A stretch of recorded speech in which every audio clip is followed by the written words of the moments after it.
আসসালামু আলাইকুম। সবাই কেমন আছেন? আমি আলহামদুলিল্লাহ ভালোই আছি। আজকে আমি আপনাদের সাথে শেয়ার করব যে আমি পটলের চপ কিভাবে বানালাম। এতই মজা এই পটলের চপটা, মানে খুবই মজা। এখন পটলটারে আমি ওই যে ছুরি দিয়ে এই যে সাইসে নিছি।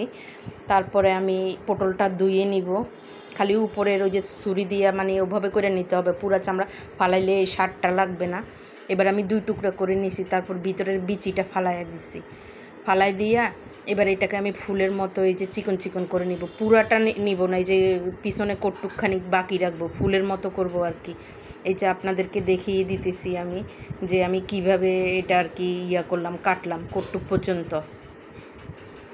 এই পটলের চপ এতই মজা, এই যে আমি দেখাই দিতেছি, এই যে ফুলের মতো করলাম জিনিসটা আমি, এই যে আপনাদেরকে দেখাই দিতেছি।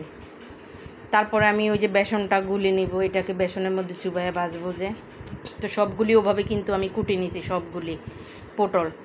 তারপরে এই যে এখানে বেসন দিলাম। বেসন দেওয়ার পরে তারপরে আমি এখানে এই যে কর্নফ্লাওয়ার দিলাম। চাউলের গুঁড়াও দেওয়া যায়, আমি চাউলের গুঁড়া আর কি দিই নেই, আমি ওই কর্নফ্লাওয়ারটা আর কি একটু বেশি ব্যবহার করি। তো কর্নফ্লাওয়ার দিয়ে দিলাম, দেওয়ার পরে লবণ দিলাম। লবণ দিয়ে হলুদের গুঁড়া, মরিচের গুঁড়া, জিরার গুঁড়া, তারপর আদা রসুন পেঁয়াজ পেস্ট, এই যে এগুলি দিয়ে একবারে ভালো করে একটা ডো তৈরি করে নিব পানি দিয়ে, ঠান্ডা পানি দিয়ে। তারপর আমি এটার মধ্যে একটু ধনিয়া পাতাও দিয়ে দিব।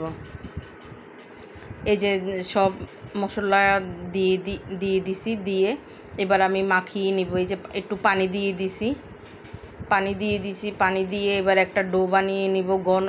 এইটা কিন্তু ঘন হবে, পাতলা হবে না। আমি ঘন করে নিছি। এই যে আদা রসুনটা দিয়ে দিলাম আর কি। এই পটলের চপটা করে খেয়ে দেখতে পারেন আপনারা, খুবই মজা এই পটলের চপটা।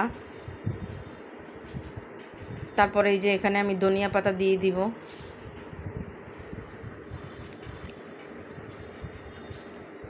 ধনিয়া পাতা দিয়ে তারপরে এই যে ডোটা আর একটু নেড়ে চেড়ে নিব, নিয়ে এই ডোটা আমি রেস্টে রেখে দিব অনেকক্ষণ।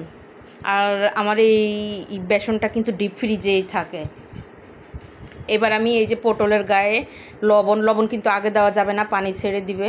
আর মরিচের গুঁড়া, এই যে মরিচের গুঁড়া ছিটাইয়া দিছি, আর লবণ দিছি। লবণ আগে দেওয়া যাবে না, ভাজার সময় পটলের গায়ে লবণটা দিতে হবে, নইলে পটল পানি ছেড়ে দিবে। এই যে লবণটা দিয়ে নিছি আর শুকনো মরিচ দিয়ে নিছি। এবার আমি এই যে ডোটার মধ্যে চুবিয়ে, বেসনের ডোটা ওইটার মধ্যে চুবিয়ে তারপরে এই যে একটা একটা করে ভেজে নিচ্ছি।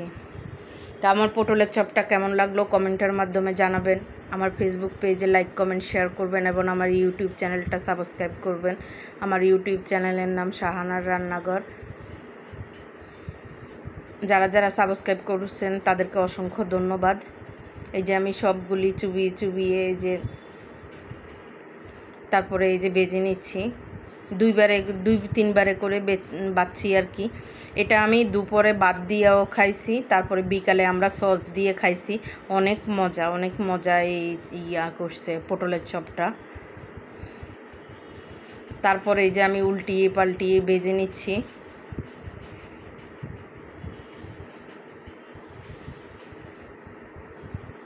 এটা বাদ দিয়ে খাওয়া যায়, বিকেলের নাস্তা হিসাবেও খাওয়া যায়। ওই যে একদম বেগুনির চপের মতোই অনেকটা এটা। তো এই যে সবগুলি আমি এই যে ভেজে নিচ্ছি, এই যে 2-3 বার করে ভেজে নিচ্ছি। কে কোথায় থেকে দেখছেন কমেন্টের মাধ্যমে জানাবেন। আসলে আমি আমি ঘরোয়া রান্নাটায় সবসময় করি, আপলোড করি আর কি। আমি বাসায় যে এই রান্নাটা করি ওইটাই করি। আমি তেমন ওই যে খুব হাইফাই রান্না করা ওটাও করি না। আর আমি যে খুব একটা ভালো রাঁধতে পারি তাও না। আমি আর কি একটু চেষ্টা করি আমার ছেলে মেয়েদেরকে করে খাওয়ানোর জন্যে। মেয়ে তো নাই, মেয়ে হোস্টেলে, খারাপ লাগে কিছু করলে তখন মেয়ের জন্যে, মেয়ে মেডিকেল হোস্টেলে। সবাই ভালো থাকবেন, সুস্থ থাকবেন, আল্লাহ হাফেজ।